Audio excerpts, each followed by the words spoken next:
solemos permanecer. Entonces, ya aquí ya nos está grabando. Reviso que aquí también ya esté. Bueno, entonces están visualizando mi presentación, ¿cierto? Yo soy la que no la vea. Listo. Entonces, bueno, un saludo muy especial a las personas que se van conectando, a quienes posteriormente nos ven en diferido a través de nuestro canal de YouTube. Lo voy a compartir nuevamente por nuestro link para que quienes están conectados nos ayuden con su difusión, conozcan más sobre el canal. Incluso allí no únicamente van a encontrar pues como estos webinars, sino que realmente Positiva en conjunto con Presta Salud ha creado material muy interesante que puede servir mucho para trabajar consigo mismo o incluso si acompañamos como estos procesos en los entornos laborales. Entonces puede ser una fuente de información muy interesante que tenga, ay, perdón, envié fue la encuesta de satisfacción, se me perdió el link. Ay, acá está. Bueno, ahí les dejo la encuesta de satisfacción de una vez. Entonces, este es otro capítulo más de este nuevo modelo de abordaje psicosocial a través de la estrategia Positivamente Más, esta alianza estratégica de Positiva y Presta Salud, motivados a construir espacios sanos, seguros y saludables, porque tu salud y tú son nuestra prioridad y esperamos que sea también la tuya. Cada uno debemos empoderarnos de esas situaciones que promuevan comportamientos saludables. Entonces, yo sé que ya me han escuchado, pero es muy importante siempre seguir como estos pasitos protocolarios para las personas que nos ven en diferido y que probablemente ingresen directamente a esta sesión porque les llamó la atención el tema. Entonces, como que sepan qué temas se han abordado y que pueden irlos a buscar también dentro del canal. Entonces, iniciamos la semana, hablando sobre el rol de los líderes de la gestión del riesgo psicosocial, tecnoestrés en el trabajo, primeros auxilios psicológicos en el lugar del trabajo, por qué y cómo prevenir y responder al suicidio en el trabajo. Ayer estuvimos hablando de técnicas de regulación emocional de situaciones en crisis, la fatiga, signos y síntomas, inteligencia emocional y servicio al cliente, carga mental y fatiga, factores psicosociales en el trabajo. Hablamos hoy ya de estos temas, ya fueron esos abordados, todos esta primera sesión ya completamente abordada. Ahora vamos a cerrar esta tarde con el protocolo de estrés agudo, estrategia de intervención como una estrategia de intervención intralaboral y mañana nos encontraremos a las 8 de la mañana por este mismo canal para hablar sobre perfiles de cargo y factores de riesgo psicosocial, fortalecimiento del plan de formación de los trabajadores y la comunicación en el lugar de trabajo como una estrategia que nos intervenga todos estos procesos. Para quienes llegan nuevos a nuestro canal, quienes se van conectando con nosotros, me permito presentarme. Es un gusto estar aquí con ustedes compartiendo conocimiento, co-creando saberes. Mi nombre es María Camila Cardona Meneses, psicóloga de profesión, con especialización en seguridad y salud en el trabajo. Actualmente me encuentro realizando un máster en neuropsicología clínica, comprometida con ese proceso de fortalecimiento de mis conocimientos para entregar una información valiosa y profesional a todos ustedes quienes nos ven y nos escuchan a través de nuestro canal. El tema que nos convoca en este momento es dar a conocer el protocolo de estrés agudo, un protocolo diseñado propiamente por el Ministerio de Trabajo. ¿Cuál es el objetivo? Generar un espacio de psicoeducación orientado al fortalecimiento de los conocimientos sobre la fatiga, causas y síntomas, teniendo como base ambos factores para generar situaciones de riesgo en el lugar de trabajo. Siempre, siempre va a ser parte de esos espacios para conocer los objetivos, mm, los acuerdos, perdón, esos acuerdos que es importante que establezcamos como comunidad. Yo busco que estos espacios de verdad construyamos comunidad. Cuando ustedes se permiten participar, cuando se permiten comunicar sus experiencias, sus saberes, pues hace que este espacio sea mucho más enriquecedor, más valioso. mm, y todo esto también pasa cuando esa comunicación es efectiva y afectiva. Cuando nos disponemos a estar presentes, a tener una escucha activa, a validar a ese otro, para hacerlo también seguro de participar en este espacio. Entonces yo les propongo esos acuerdos, que los mantengamos durante este espacio de conexión, que aprovechemos esta virtualidad para conectar a pesar de no estar presentes en cuerpo como tal, en un lugar, pero sí a través de nuestras pantallas, pues podernos acercar de una manera responsable con el otro. El ejercicio de relajación para muchos, de tensión para otros, de malestar, de beneficio también. Y bueno, yo insistiré en mostrárselos este y otros también, porque me parece muy importante que cuidemos de nuestra salud, que conectemos con nuestro cuerpo. Entonces regalémonos 5 minuticos cuando acabo, después de la propaganda. Y te doy la bienvenida a mi canal. Hoy vamos a hacer una clase de yoga de 5 minutos sentados, así que allá donde estés, tengas el nivel que tengas, puedes hacer esta clase y lo mejor es que nos vamos a sentir genial, estupendamente al finalizar. Coloca tus piernas cruzadas, manos encima de las rodillas, inhala, alarga tu columna. Exhala, envía los hombros atrás y abajo, eso es.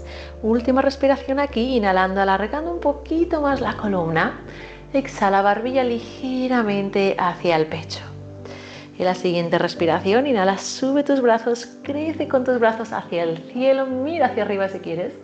Y exhala, coloca las manos por detrás de tu cabeza, abriendo los codos hacia atrás. Inhala, vuelve a abrir el pecho, mira hacia arriba, expande ahora tu caja torácica.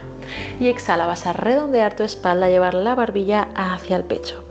Hacemos esto 2 veces más. Inhala, abre, siéntete genial en esta apertura. Exhala, redondea y saca todo el aire. Última, inhala, abre el pecho. Y exhala, redondea. Inhala, vas a erguir tu espalda y ahora enviar las manos entrelazadas hacia arriba. Voltea las manos hacia el techo, estira los codos bien y al exhalar envía tu cuerpo hacia la derecha, alargando los 2 laterales de tu tronco. Estira bien los codos, empuja y exhala, mantén aquí. Vamos al centro, inhala, vamos a hacer lo mismo hacia el otro lado, exhala, vamos hacia la izquierda. Estira bien tus codos, inhala. Exhala, mantén aquí. Inhala, centro y exhala. Vamos ahora a desentrelazar las manos y hacer una rotación hacia nuestra izquierda. Baja tu mano derecha hacia la rodilla, mano izquierda detrás. Inhala, alarga tu columna y exhala, mira por encima del hombro izquierdo. Vamos a hacer 2 respiraciones completas. Inhala, crece hacia arriba. Exhala, empuja un poquito más tu rodilla derecha. Última, inhala. Y suelta. Inhala, vamos al centro, estira los brazos, crece hacia arriba y exhala, rota hacia el otro lado, baja tus manos, inhala, alarga la columna y exhala, mira por encima del hombro derecho. 2 respiraciones como antes, inhalando, alargando bien la columna, exhala, empuja un poquito más tu rodilla. Última, inhala y suelta. Vamos al centro, inhala, crece con tus brazos y exhala, vas a bajar tu mano izquierda y colocar la mano derecha en tu cabeza, acercando la oreja hacia el hombro. Ahora envía tu mano izquierda como si estuvieras empujando una pared imaginaria, mantén aquí 5, 4, 3, 2 y ahora envía el brazo por detrás de tu espalda, mantén aquí 5, 4, 3, 2 y relajamos. Vamos a cambiar. Vamos a colocar mano izquierda en la cabeza y vamos a empujar esa pared imaginaria con la mano derecha.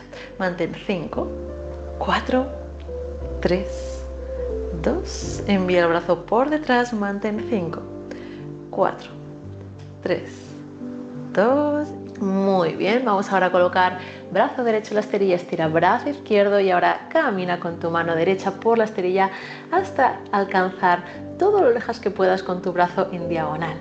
Desde aquí toma una inhalación profunda, proyecta tu pecho hacia arriba y al exhalar, si quieres, flexiona un poquito el codo del brazo que tienes en la esterilla. Vamos ahora a cambiar, inhala, centro, estira bien tus brazos y exhala, deja caer tu mano izquierda y alarga el brazo derecho.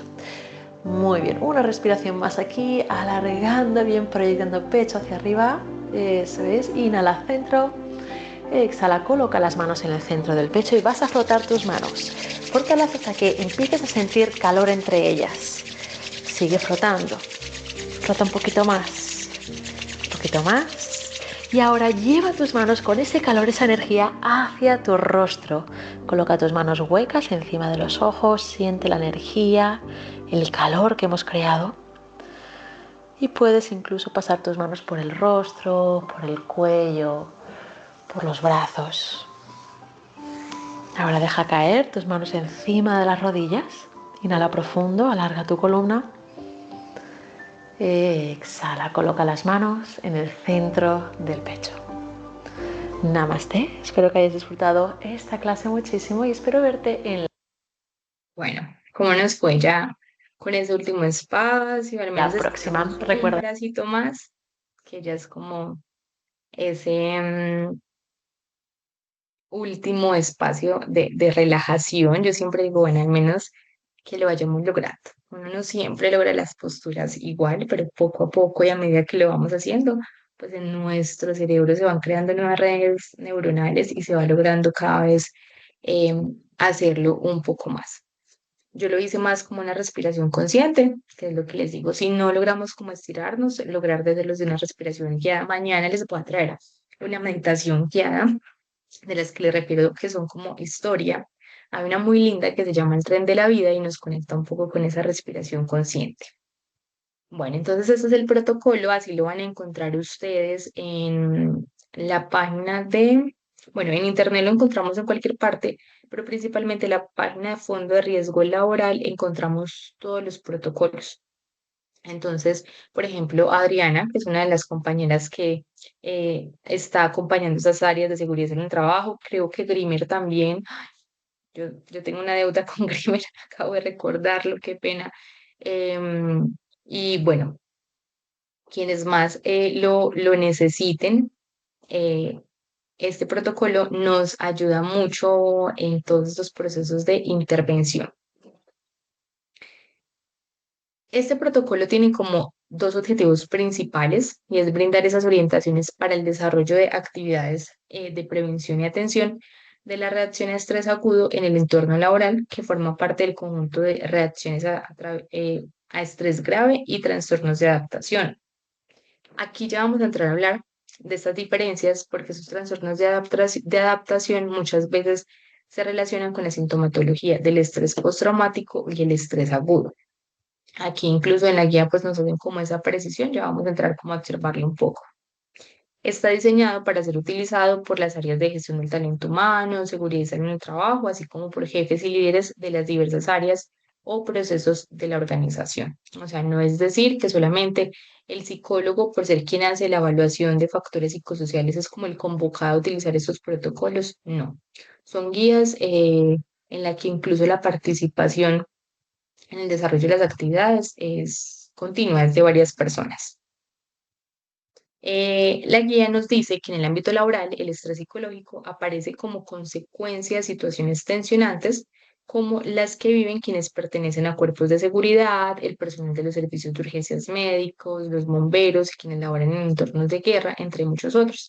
Sin embargo, muchas de las intervenciones preventivas desarrolladas para los profesionales consideradas como de mayor riesgo también pueden aplicarse a todo tipo de trabajadores. Con esto les quiero dar a conocer que esta guía no es únicamente para este sector productivo como tal, sino que incluso puede ser como un aspecto de prevención de situaciones.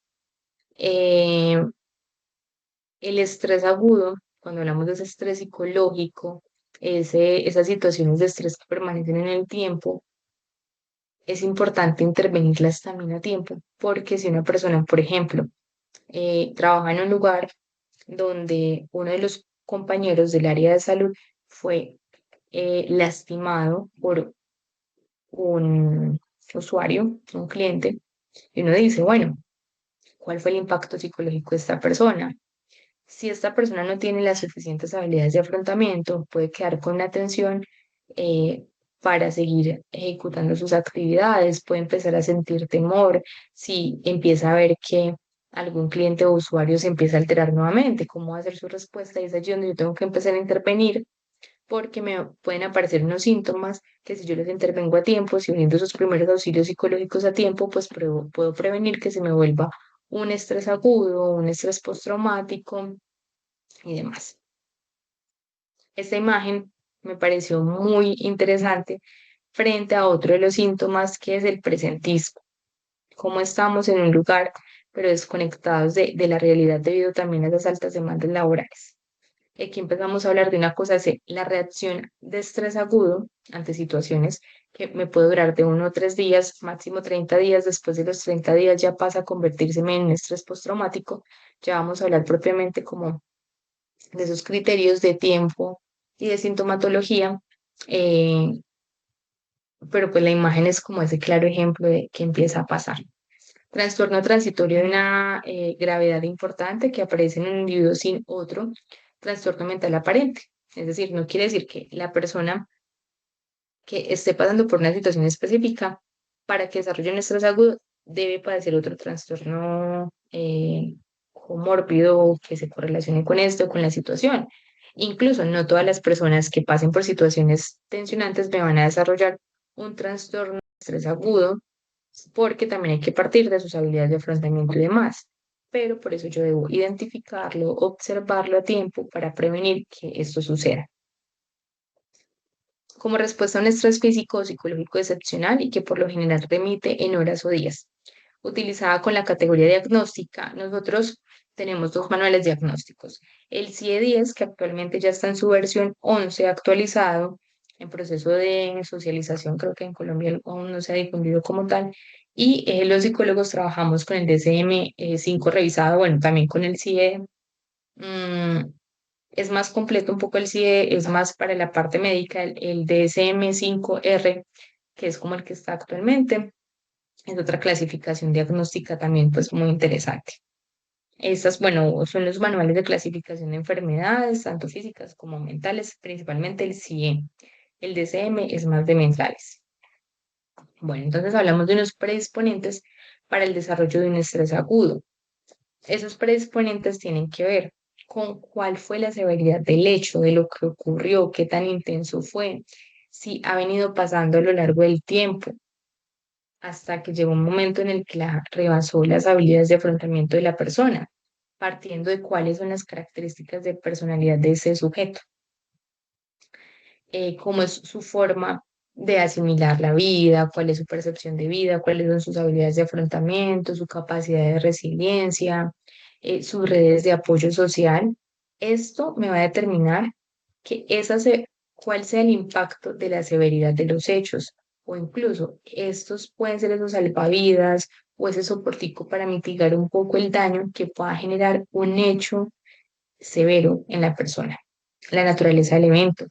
Entonces ahí vamos a entrar a hablar de diferentes situaciones, abusos, por ejemplo, ya vamos a entrar como a abundarlo un poco, no me voy a adelantar. Entonces tengamos en cuenta las reacciones, la sintomatología y los predisponentes para llegar a un diagnóstico como tal de trastorno por estrés agudo.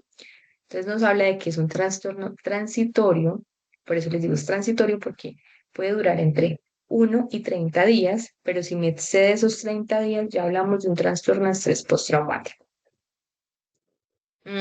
Transitorio de una gravedad importante que aparece en un individuo sin otro trastorno mental aparente, como respuesta a un estrés físico, psicológico excepcional y que por lo general remite en horas o días.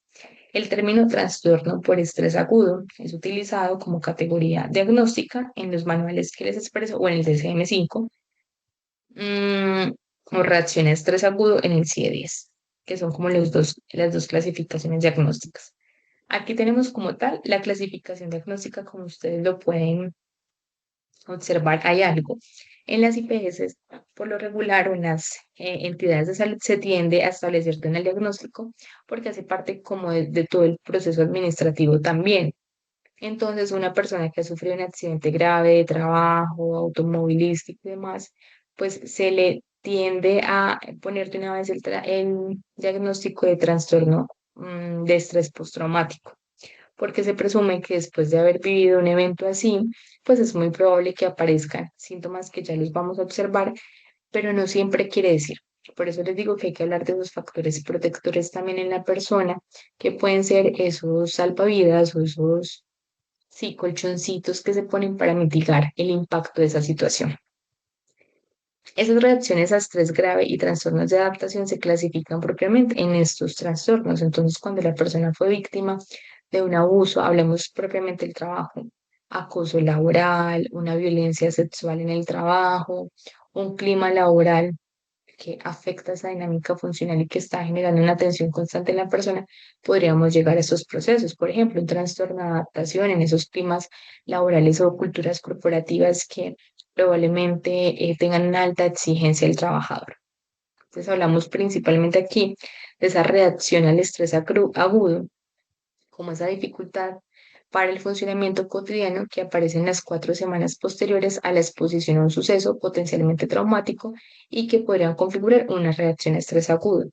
Hay algo importante, para yo ya pasar de estas reacciones de estrés agudos que las puedo considerar como normal o parte de, em, por ejemplo, en un duelo se esperan reacciones específicas y uno sabe que en los primeros días o semanas la persona va a estar con las reacciones específicas. Eso no quiere decir que se me esté desarrollando un trastorno de ansiedad, de depresión, porque hace parte del duelo. Lo mismo, si yo estoy viviendo una situación o viví un hecho contundente, significativo para mí, puedo tener una reacción de estrés aguda y no propiamente decir que esto me va a llevar a desarrollar un trastorno. Por eso la idea es identificarlo a tiempo para prevenir que sea un trastorno de estrés postraumático que me lleve a tener que medicar al paciente. Por ejemplo, los militares que principalmente han estado en las zonas de conflicto armado y demás, tienden a sufrir trastorno de estrés postraumático, o hay muchos de ellos ya diagnosticados quienes prestaron su servicio en la época donde hubo mayor violencia por conflicto armado, por ejemplo, todo este tema de la época de Pablo Escobar y demás, muchos diagnosticados con trastornos de estrés postraumáticos y medicados en la actualidad. Trastornos de adaptación, otras reacciones graves de estrés. Entonces, ¿cuáles consideramos como agentes estresantes? Veámoslo desde la generalidad y ya lo vemos como dentro de lo que es propiamente del trabajo. Entonces, agentes estresantes, catástrofes naturales, accidentes, guerras, atracos, violaciones, pérdidas de varios seres queridos, incendios de vivienda. Vámonos a lo laboral, accidentes laborales, donde está la implicación de la movilidad, donde por un accidente laboral puedo perder un miembro de mi cuerpo, donde puedo tener una afectación cognitiva, donde, por ejemplo, si nos vamos a un sector económico ligado con las Fuerzas Armadas, pueden haber guerras, pueden haber violaciones, agresiones físicas, puede estar la muerte, la pérdida de seres queridos como amigos, compañeros. em, También puede pasar las catástrofes naturales, estando en esos lugares donde mi trabajo se acabe, se termine. ¿Qué pasa también con esta situación? Pero tenemos, aparte de estos agentes estresores, otros factores que pueden ser o protectores o de riesgo. Entonces, aparte de yo vivir una de estas situaciones, resulta que con anterioridad venía presentando un agotamiento físico, tengo una escasa red de apoyo familiar o en mi familia hay muchas situaciones, hay violencia intrafamiliar, mis hijos están consumiendo sustancias psicoactivas, es una familia disfuncional. Hay una red de apoyo ausente, yo siento que soy sola, que debo resolver las situaciones solas, porque no tengo con quién contar. Aparte de eso, pues se ha desarrollado, ay, perdón, moví acá algo y se apagó esta lucecita. Em, He desarrollado a lo largo de mi historia de vida un trastorno de personalidad dependiente o muchas veces de consumo de sustancias psicoactivas y esto viene propio de esas habilidades de afrontamiento. Pueden existir habilidades de afrontamiento funcionales o disfuncionales. Yo puedo afrontar una pérdida o una situación empezando a hacer una actividad física nueva, aprendiendo una nueva habilidad, o por el contrario, comenzando el uso y abuso de sustancias psicoactivas como alcohol, cigarrillo u otras sustancias. Entonces, por eso, no es que yo no tenga habilidades de afrontamiento, es que mis habilidades de afrontamiento pueden ser funcionales o disfuncionales, mm, según la situación. También hablamos de esos factores protectores, o lo podemos ver así, como habilidades de afrontamiento ligadas a ser protectoras o de riesgo. Entonces aquí nos dice la guía: no todas las personas expuestas a un estrés excepcional presentan este trastorno. Lo que yo les decía ahora, si tenemos estos diferentes factores protectores, podemos acudir a ellos fácilmente, pues esto va a hacer que no siempre se desarrolle un trastorno de estrés. Porque si yo le empiezo a intervenir a tiempo, después de que ocurre la situación traumática, si esa persona que fue víctima de acoso laboral se interviene a tiempo, si esa persona que fue víctima de abuso sexual en su trabajo, se le valida, se le acompaña, se le escucha, pues probablemente el impacto de la situación no vaya a ser el mismo que de otra persona que no ha recibido ese acompañamiento, que no ha tenido una familia funcional y demás. ¿Cuáles son las reacciones esperadas o que se pueden percibir a lo largo del tiempo, o de los primeros días o del primer momento cuando ocurre el hecho como tal? Y es embotamiento, es como ese presentismo, que la persona se aísla un poco de sí misma, dificultad para comprender y atender la situación. Aquí es donde conectamos la importancia de los primeros auxilios psicológicos, y es como si yo veo estos síntomas en esa persona, ¿cómo voy a entrar a abordarlos? A escuchar a la persona, a acompañarla en ese momento. Desorientación en tiempo, espacio y persona, que es que la persona no sabe dónde está ubicada, no sabe qué día es, qué hora es. Esa es una pregunta muy importante cuando yo voy a brindar primeros auxilios psicológicos: presentarme y preguntarle al otro cómo se llama, qué edad tiene, sabe dónde está, quiénes son sus familiares, para también revisar que la persona, eso lo llamamos estado mental en psicología, en medicina, frente a cómo está la persona. Si no hay alteraciones sensoperceptivas, probablemente en esos primeros días la persona llegue a presentar síntomas fisiológicos de ansiedad, o en ese momento la encontremos con agitación, con taquicardia, con sudoración, o en los días siguientes aparezcan flashbacks, que son esos recuerdos, esos pensamientos intrusivos del momento que se vivió, la negación y la represión de los hechos, evitar esos recuerdos o pensamientos relacionados con la situación vivida, con el evento traumático. Puede llegar a presentarse insomnio, irritabilidad, amnesia del episodio, o recordarlo como si fuera un sueño. También puede ser como otra situación que puede llegar a ocurrir, donde la persona entra en un estado de negación y dice: no, eso no pasó, yo sí recuerdo que soñé como algo así, pero no tiene nada que ver.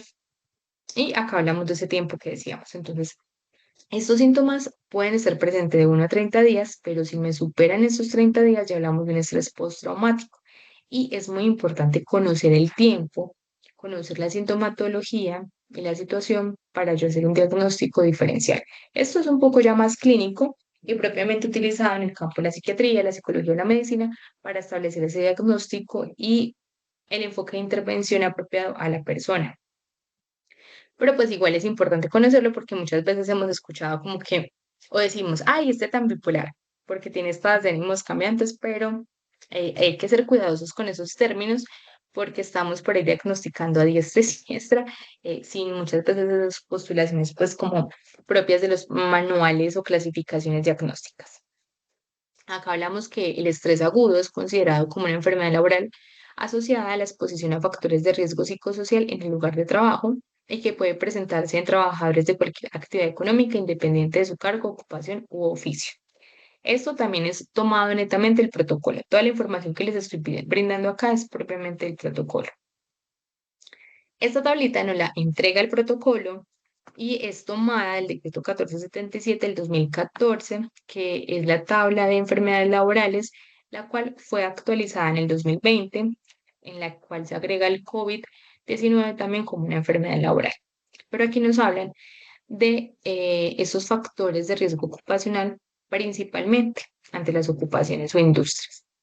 Entonces nos hablan de gestión organizacional, características de la organización del trabajo, las características del grupo social, las condiciones de la tarea, condiciones del medio ambiente de trabajo, interfase persona-tarea, jornada de trabajo.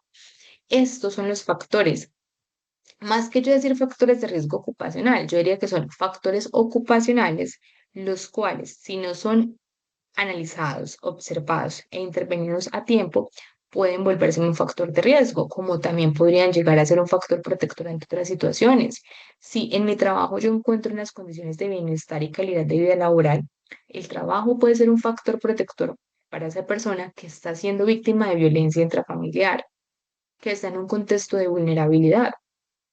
Entonces, qué bueno que pudiéramos pues encontrar como esos factores protectores. Gestión organizacional dentro de las ocupaciones, deficiencias en la administración del recurso humano, que incluyen el estilo de mando, las modalidades de pago y de contratación, participación, el acceso a actividades de inducción y capacitación, los servicios de bienestar social, los mecanismos de evaluación. Puede presentarse en cualquier trabajador y puesto. Su gravedad dependerá de la exposición a los agentes causales presentes en el ámbito laboral. Esta enfermedad se presenta en trabajadores de los sectores de servicios, educativo e industrial, secretarías, empleados con funciones técnico-administrativas, administradores, contadores, maestros, médicos, enfermeros, entre otros. Entonces, miren que son factores que uno dice, ah, no, si no está aquí, a lo mejor no está presente en el sector económico en el que yo me encuentro. No, también puede llegar a estar presente y pues es muy importante como irlo revisando. Bueno, ¿cómo vamos hasta aquí? ¿Cómo van estos conocimientos proyectados? ¿Hay claridad? Yo a veces hablo un poco rápido, entonces ustedes me van contando.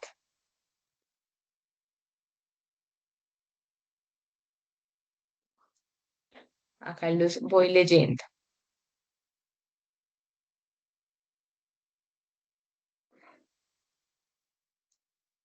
Bueno, flujograma del protocolo de actuación frente a casos de estrés agudo. Este también nos lo entrega el protocolo y yo creería que es fundamental que todas las empresas tengan el suyo propio. Es decir, ese suyo propio sonó redundante, pero sí es importante que lo revisemos y digamos, bueno, ¿cómo yo lo puedo adaptar?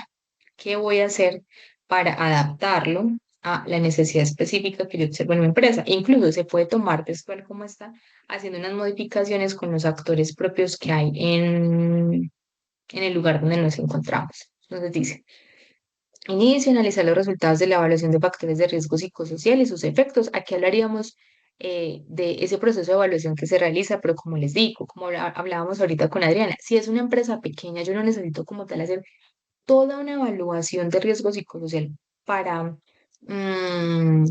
implementar un protocolo de actuación. Yo puedo analizar ese contexto en el que está la empresa, esas situaciones que han venido pasando, que yo estoy observando que se pueden convertir en un problema propio de la empresa y con base en eso diseñarme. Yo hace poco les compartía en otra de las sesiones un flujograma que yo diseñé en mi proceso de especialización sobre intervención en salud mental en las empresas. ¿Cuál es mi plan de actuación? Yo no debo esperar a que me llegue la situación para decir, Dios mío, ¿qué hago? ¿A quién llamo? ¿A la ARL? ¿O llamo a la EPS? ¿O llamo? No, cierto, como que venga, ¿cuál va a ser nuestro plan de actuación? ¿Cuáles van a ser esas redes de apoyo con las que yo me voy a contactar y sé que va a haber una actuación inmediata, que no se va a generar un reproceso? Entonces, por eso se los comparto y qué bueno que ustedes lo puedan como adherir a sus empresas. Controlar factores de riesgo psicosocial, entonces trabajadores que no han estado expuestos a situaciones traumáticas. Implementar actividades de prevención primaria. Esa prevención primaria es donde yo empiezo a hablar o a fortalecer esas habilidades de estrategias de afrontamiento, aspectos de resiliencia, lo que nos decía ahora la compañera Adriana. Trabajamos con ellos el autoconcepto, la autoestima, el amor propio, cómo yo desde aquí empiezo a impactar y a darle herramientas al colaborador por si el día de mañana se llega a presentar una situación traumática ante algún evento, ante alguna situación, yo puedo ir preparando, realizar seguimiento y monitoreo, fin, listo, aquí quedó, ¿cierto? Pero si son personas que ya estuvieron expuestos a una situación traumática, ya empiezo a hablar de prevención secundaria, porque quiere decir que la persona ya me presentó una situación y yo debo es prevenir que se me convierta en una situación crónica. Servicios especializados de salud mental, aquí se hace acompañamiento con ARL, con EPS, profesionales de la salud mental, de la salud física si es necesario. Mm, Si hay una recuperación, entonces, bueno, se realiza el seguimiento. Si no la hay que seguir con ese proceso de rehabilitación terciaria, de prevención terciaria, que ya es propiamente la rehabilitación y es cuando yo ya tengo un estado crónico en la persona. Y bueno, continúo con el monitoreo. Y bueno, esto era todo lo que tenía para compartirles el día de hoy. ¿Cómo me les fue? ¿Cómo, pues las personas que están aquí conectadas, creo que estuvieron a lo largo de la jornada, alcanzaron a estar a partir de la segunda, ya en ambas, ahí perdónenme que estoy como con un malestar aquí. Entonces, les voy a compartir nuevamente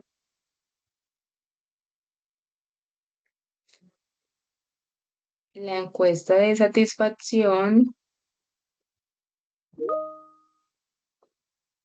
y el tema para que lo pongan. Adriana, qué bueno. Me alegra mucho que les haya parecido interesante el tema.